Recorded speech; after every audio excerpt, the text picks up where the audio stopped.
Hey people, how's it going? Welcome to LIS Spiritual Financial Freedom Program. My name is Baba Zion, also known as Bamboo. Look, I want to give you guys 24 laws of money. Can you imagine that there are laws that govern money? And when we went to school, we didn't learn any of them. All we learned was the various denominations and how to do math, how to do multiplication and division and calculations and a little bit of accounting, but they did not teach you how to create wealth. Well, wealth is created by understanding the laws that govern wealth and applying those laws. So there are 24 laws of smart money, or 24 laws of money that I want to give you guys right now. The first law of money is time. Time is more important than money. If I offered to give you $1 million, would you take it? Of course you would. But what if I told you I would only give you 1 million if you agreed to die in 1 hour without passing the money on? Would you still take it then? Of course not. Why? Because you understand that time is infinitely more valuable than money. All right, so that's the first law. The second law of money: give without remembering and receive without forgetting. Giving is a principle of wealth that is rarely discussed. If you want more, you have to give more. You will never go broke when you learn to employ the principle of giving. Give and do not keep a record of it.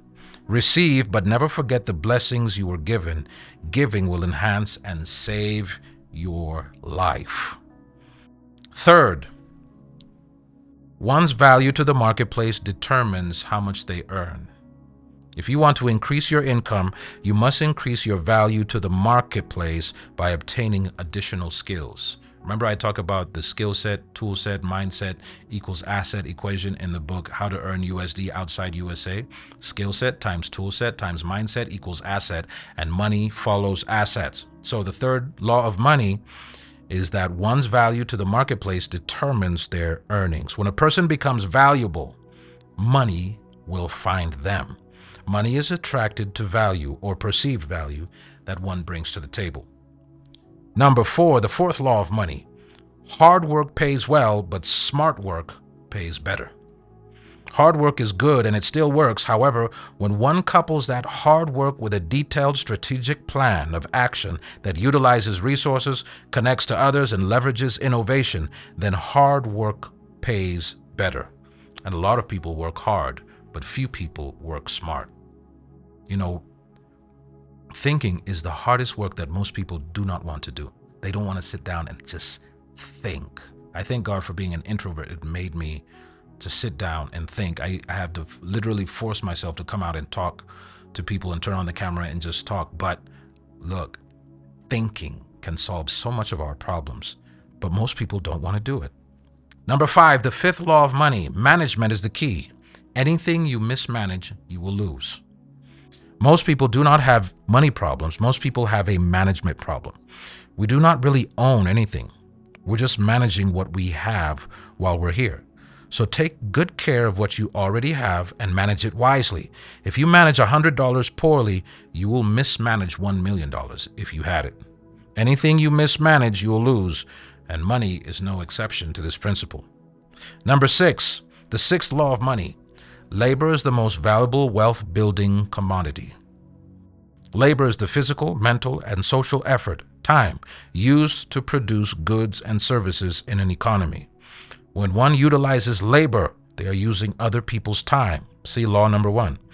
A proper understanding and use of labor has a compounding effect on money. Number 7, the seventh law of money: spend generously on needs and sparingly on wants. Spending money well requires the ability to buy plenty of what one needs and the discipline to buy barely of what one wants. It's counterculture and what is known as living below one's means, but it is critical. The culture teaches you to just splurge on whatever you want to buy. You just go out and buy it. Fight that urge. That urge makes people poor or keeps them poor, even if they were almost going to come out from poverty. Splurging brings them right back into poverty again. Know the difference between needs and wants and move accordingly. Number 8, the eighth law of money: money is neither good nor bad. Money is amoral. Money has no soul and it has no intentions other than the intentions of the person who has the money. So, money will basically just amplify whoever or whatever you already are. If you have a bad character when you're broke, when you get money, you're going to have an amplified bad character. But if you're a good person, if you are generous, you're loving, you're kind, you're willing to share, you are going to amplify that character trait when you get money.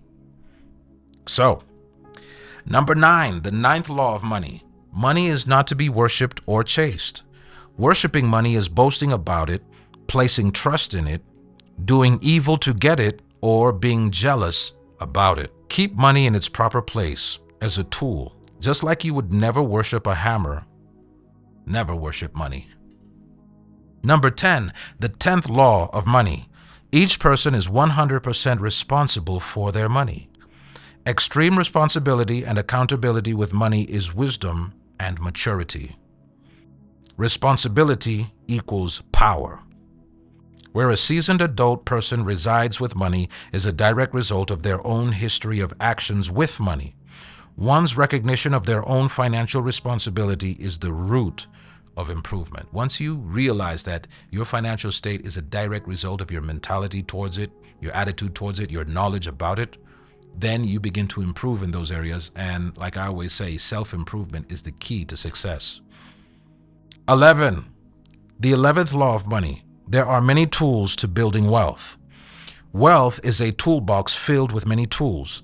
Money is just one of those tools. Other critical tools of wealth include time, good health, relationships, higher education, equity, skills, jobs, information, discipline, compound interest, appreciating assets, and so on. One can begin to build wealth starting with no money if they learn to employ the other tools of wealth creation. Number 12, the 12th law of money. Take money advice from people who have money. In this day and age of social media, many people appear to be experts on money. However, a true practitioner of money will have the money they speak about. Beware of false gurus and people with opinions about money who don't have any money themselves. And don't listen to people in your circle talking about money if they don't have money. And what are they talking about? What are they teaching you about? They can only give you what they have. 13th law of money. Money should be invested. $1 today is worth more than $1 tomorrow. Money is a depreciating asset due to inflation. This makes the future dollar worth less than the current dollar. Therefore, the purpose of money is to invest it today so that it creates more money for tomorrow.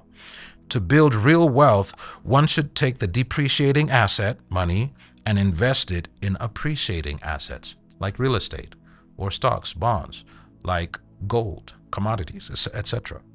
14th law of money. The borrower is slave to the lender.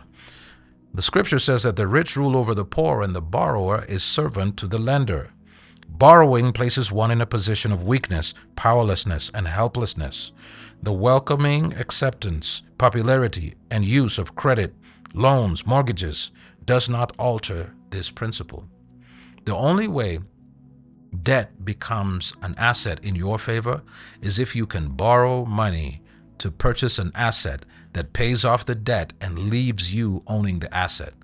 Then debt makes sense. Other than that, do not borrow, especially if you're going to borrow to buy a liability like a personal vehicle. Do not borrow money to buy liabilities. Only borrow money to purchase assets. Because if you don't do this, if you mix this up, you're going to borrow to purchase a liability or to make yourself a slave in something that is not paying you. Does not make financial sense. All right, so number 15, the 15th law of money. The best person to take care of the old version of you is the younger version of you. Consideration and preparation for one's older self should be the top priority of one's younger self. One should never neglect the well-being of their future self for current day pleasures. The best self-care requires future financial self-care. Number 16, the 16th law of money states that to have money, one must focus on having money. One should not confuse focusing on money with chasing money.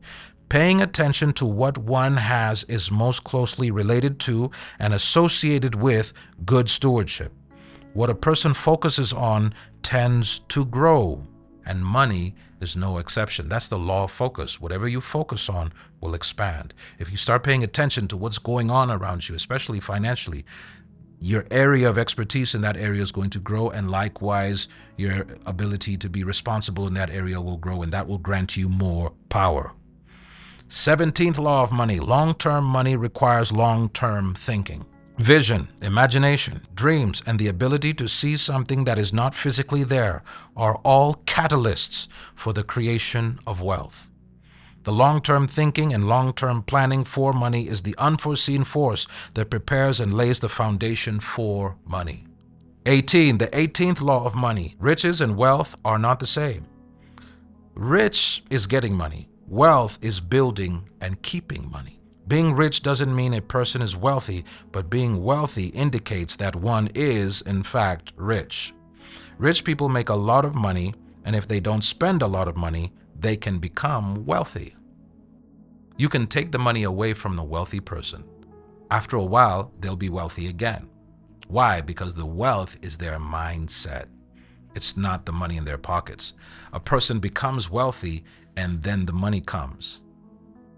If you take away the money comes back because the guy's still wealthy. It's a mindset. All right, so we know that you're becoming wealthy just by the reality of the fact that your mind towards money and wealth and responsibility and personal responsibility is changing. It's a great asset. Number 19, the 19th law of money. Money cannot solve problems that exist because of free will. Money does not solve all problems. A person's ability to exercise their free will means they have the choice to either attract money or repel money. Money will never erase the problems of lack of ambition, lack of drive, lack of discipline, lack of desire, lack of enthusiasm, or apathy. It will never fix those problems. You have to fix those problems first. And then once you make the necessary adjustment, then you'll find that the money starts coming. So you'll be surprised to find that poor people push money away all the time. It's when they become rich in their minds that the money starts coming, and then it starts staying, and then they learn how to responsibly multiply it, and then they become rich. That's how the poor become rich. They change their minds. And that's why I keep singing about this song called self-improvement and personal development. The 20th law of money. Money is not a dictator of character. Money influences the thoughts and perceptions people have about those that have money and those that do not have money. Money propagates perceptions, but the reality is money or lack thereof does not dictate one's character, integrity, or level of morality. Now, if you find out that somebody did something evil to obtain money, then that reveals everything. But just because a person is wealthy, that does not mean that they're evil. You know, media, mainstream media, movies, they basically send people in the direction of believing that the wealthy are evil, so it's bad to have wealth. That is a lie from the pit of hell. They're programming you to be poor because it's easier to control poor and desperate people than it is to control people who are wealthy and well-informed and personally responsible and disciplined and driven and having a vision. So, 21, the 21st law of money. Pooled money goes further than individual money. Pooled money builds a capital base faster and stronger. A team of monies is always more powerful, more impactful, and more forceful than individual money. Just as $2 buys twice as much as one, and two heads are better than one, so it is with money. 22, the 22nd law of money. Money grows based on logic, not emotion. Money invokes emotions. However, to be successful with money, one must remove emotion from the equation. Emotions cloud good financial decision-making. Emotions are natural and have an important purpose. However, one would be wise to keep emotions and money separate. You know, most people buy from their emotions. They see something they want and they get excited and suddenly they fork out the money. No. Control those emotions. Think logically when it comes to spending. And that's why it's a good idea that when you get excited about something that you really want to buy, if it's not a need and if it's not an asset that can pay you, if you get excited about that thing, wait 1 week or 2 weeks before you buy it. It's a powerful law that can help you save and prevent you from wasting valuable money that you can use as capital. The 23rd law of money: the fastest way to have more money is to spend less money. Beyond food, shelter, clothing, transportation, and the necessities to ensure well-being and good health, the girth of one's expenses becomes a choice. Therefore, money should be discussed, talked about, and analyzed. This removes the cloud of angst and the mystery around money. See, for most people, money is so mysterious. They see a wealthy person, they're like, how did he do that? It's so mysterious to them because they don't sit down to really think about and bring it to mind that, hey, how is this thing acquired? What are the laws that govern money? What are the laws that protect money? What are the laws that multiply money? They don't discuss those things. They just discuss how to get a job and how to keep the job and how to retire. And they don't even really do a good job on that. 24th law of money: more money does not equal more happiness. Money is not designed to make you happy. Don't rely on it to do so. Always find joy outside of the limiting constraints of the tool called money.